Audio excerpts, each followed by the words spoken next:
Segunda-feira, dia 13 de outubro, o Agrodebate está de volta. Obrigado a você que continua conosco.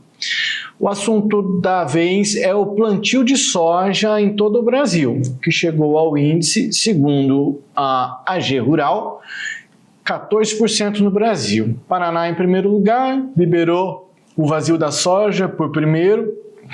Mato Grosso, maior produtor de grãos do Brasil, em segundo lugar. Vamos lá aos números, né? A área estimada, então, semeada é de 14%. Esses números correspondem até a última quinta-feira, dia 9, de acordo com o levantamento, né, da AG Rural. Esse índice, ele representa até um avanço, viu? De 5 pontos sobre os 9% de uma semana antes e supera os 8% de um ano atrás, né? O que dá a essa safra o posto de terceiro plantio mais acelerado da série histórica, atrás lá de 2018-19 e 2023-24. Bom, a expectativa é para essa semana, né? Muitos meteorologistas ligados ao agronegócio apostam em uma regularidade maior nas chuvas a partir de meados, ou seja, a partir da metade de outubro, ou seja, a partir dessa semana é para as chuvas ficarem mais regulares. Alguns produtores lá, quando liberou o vazio da soja, pelo menos no estado de Mato Grosso, já optaram por ir plantando, esperar alguma chuva ou outra para dar uma umidade no solo, umedeceu e arriscou. Será que esse risco vale a pena? Eu vou convidar os meus colegas Seu Bianco, nosso analista de negócios, e Daiane Kirnev, analista de agronegócios. Meus amigos, eu ouvi neste final de semana de uma colega ligada ao agronegócio, vem de uma família do agronegócio, a seguinte frase: o produtor mato-grossense não tem que cismar e plantar em setembro ainda, quando libera o plantio ali, depois do vazio da soja. Ele tem que esperar até outubro. Mas aí tem uma incógnita, né, Daiane, que é a janela, né, a janela melhor. Vale a pena para o produtor rural esse risco de ter o replantio? Ou é um risco muito grande, hein? O que fazer? Porque a gente está falando de Mato Grosso, para quem não conhece, né, Brasil afora, com chuvas regulares aí durante 6 meses, e 6 meses de seca, né, mais ou menos. Vale a pena esse risco, Daiane, na sua opinião? Jossa, eu acho que não, porque o replantio hoje ele tem um custo muito elevado para o produtor. Né, as sementes hoje ela tem uma porcentagem significativa e errar nesse momento pode significar perda de lucratividade muitas vezes, né? Então é um risco muito grande, às vezes vale a pena esperar uma certa regularidade. A gente sabe que é necessário aproximadamente 35 a 40% de umidade, né? De milímetros de umidade para o plantio. Então, mas não adianta às vezes uma chuva e depois não chover mais, que foi o que aconteceu, né? Nós tínhamos previsão para a segunda quinzena ou até para o final de setembro, e elas aconteceram, mas de forma muito esparsa, né? Uma ou outra, e eventualmente agora começam essas formações. Nós tínhamos ontem, por exemplo, a previsão do tempo com 100% de possibilidade de chuva, e não ocorreu a chuva. Então, é melhor esperar um pouco, não arriscar tanto, né? E às vezes compensa até não plantar o milho depois, né? Plantar alguma outra variedade, pensar numa outra hipótese, não plantar toda a área. A gente sabe que a gente precisa da chuva também para o milho. Mas o que acontece quando atrasa aqui, ele acaba dando uma estendidinha depois, mais para frente. É isso que tem acontecido nos últimos anos, né? As chuvas muitas vezes atrasam, não chegam em setembro, mas depois elas vão até abril ou até começo de maio. Então, meu ponto de vista, né? Claro que a realidade de cada produtor é diferente, mas o meu ponto de vista, arriscar custa muito caro. É um preço muito alto, a semente está cara, o combustível está caro, então não é mais qualquer coisa. A gente pode falar daqueles produtores talvez que salvem a semente, mas mesmo assim, né? O custo ainda é elevado. Daiane, ser produtor rural não é fácil, né? Não é uma equação que é fácil de ser resolvida, colocou ali. Eu já vou daqui a pouco passar para o seu Bianco falar de calcular, de colocar tudo na ponta do lápis, que é importante, mas o produtor não consegue fazer esse cálculo. E você falou, arriscar é difícil, mas deixar também para esse período com uma janela menor também não é arriscado? Também, Jossan. Na verdade, assim, a produção agrícola, ela é sempre arriscada, né? Porque a gente depende do clima, do solo, da temperatura, de tudo. É um risco muito grande. Mas existem alguns riscos que podem ser minimizados. E eu vejo que, assim, plantar quando já tem uma chuva regular é um deles, né? Porque o replantio, ele pode custar muito para aquela família, né? Pode custar a falta de lucratividade ou até um prejuízo. Então, assim, para a sua safra principal, você vai arriscar a sua safra do ano inteiro, de toda a sua rentabilidade, às vezes não compensa, né? Compensa plantar um pouco depois, mesmo que o milho não receba tanta chuva, produza um pouquinho menos, mas ainda assim é melhor do que você perder na sua produtividade e ter que replantar a soja. Então, a gente vê que, com certeza, a agricultura é sempre de risco, mas a gente tem que minimizar o máximo possível esses riscos, né? Conforme está nas nossas mãos, né? Porque a gente tem aquelas coisas que estão nas mãos do produtor e tem aqueles fatores que são externos, né? Que a gente não consegue controlar. E depois que a gente plantou, que já tem uma regularidade, se acontecer uma seca, é um fator que não está em nossas mãos. Mas lançar a semente na terra é uma escolha e decisão do produtor. Então, que a gente tenha já uma regularidade para ter uma certa garantia aí. Tia Bianco, a gente está falando de 14% das áreas a serem semeadas já com semente no solo. A gente está vendo que a maioria dos produtores estão optando em segurar, aguardar, portanto, essa regularidade maior que deve começar a partir de agora. E aí é importante isso que a Daiane está falando, daí chega, né, o ponto, né, de colocar tudo na ponta do lápis, quando a gente se fala, o senhor no seu posto dia é um especialista em negócio, na hora de fazer negociação, a calculadora é o melhor amigo do produtor rural. Essa calculadora tem que ser, obrigatoriamente você tem que fazer cálculos.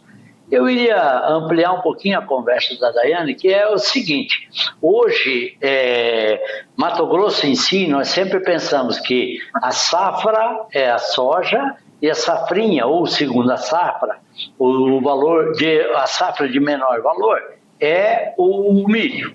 Hoje está tendo no Mato Grosso muita gente que a primeira safra, que é a safra da soja, e daí eles arriscam muito mais, se tornou quase que uma safrinha, porque a segunda safra é a safra de algodão, e é onde que tem um valor muito maior na produção e no produto.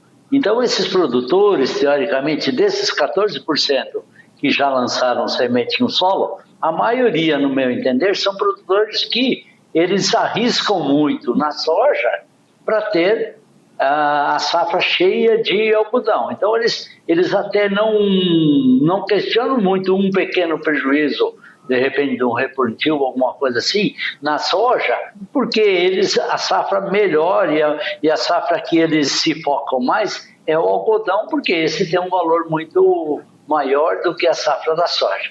Então, não daria para a gente fazer uma análise bem concreta em virtude disso. Mas, no meu entender, provavelmente, quem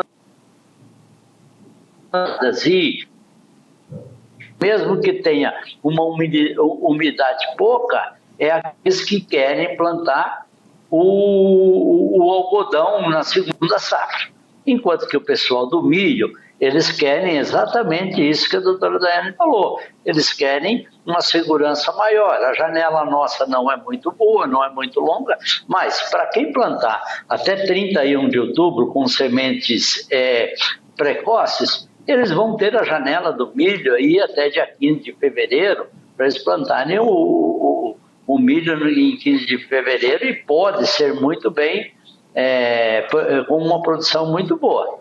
Mas No meu entender, e aquilo que eu vejo nas lavouras aí, quem está correndo o risco maior são os produtores de algodão. Daiane. Muito bem colocado, Bianco. Como é a minoria, sempre a gente acaba falando pela maioria e muitas vezes acaba passando batido, mas essa é uma realidade que a gente vê também aqui no Mato Grosso, né? De muitas vezes o produtor de algodoeiro, ele até dessecar a sua lavoura de soja antecipadamente, às vezes a soja nem está madura o suficiente, eles dessecam e colhe do jeito que dá, né? Porque a prioridade deles aqui é o algodão.